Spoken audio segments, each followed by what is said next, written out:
Group got ready to leave for Washington. It was an indication of what was to come in the capital. Instead of the 7 buses from Annapolis, 3 left this morning. They went to Washington to remember the march 20 years ago, and they sang the songs that we heard when we marched throughout the 1960s.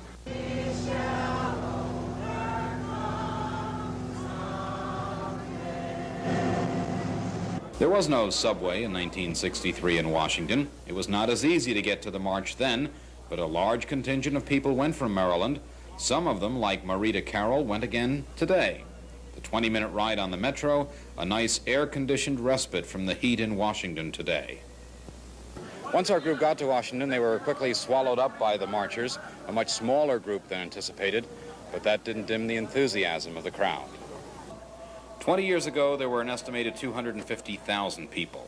There were not as many today, although organizers had predicted as many as 500,000. The rally was billed as a mobilization for jobs, peace, and freedom. The crowd was a coalition of numerous organizations from all over the country. The rhetoric was anti-administration. One of the early speakers, James Farmer, the founder of CORE, the Congress of Racial Equality. He wasn't at the first rally 20 years ago. He was in jail in Louisiana at the time because of a civil rights demonstration there. We include all Americans who care. That then, my brothers and sisters, is the America that we love. It is not the soft voice and mean spirit in the White House today. There is no way to tell how many people came from Maryland or from Baltimore, but there were people from the state scattered throughout the crowd. I believe in all the things that Martin Luther King stood for.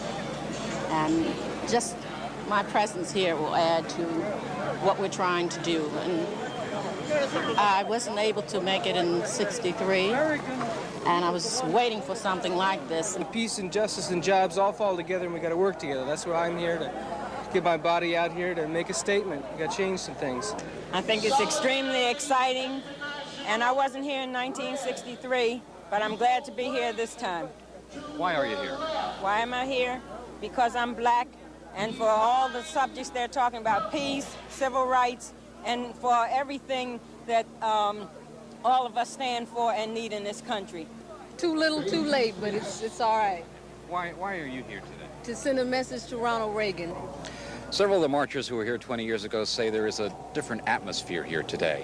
In 1963, there was a feeling of fear and apprehension. Today, the marchers are here with confidence that they can achieve their goals of peace, freedom, more jobs, and a hope that it won't take another 20 years to do it. Lou Davis, News Scene 2, Washington.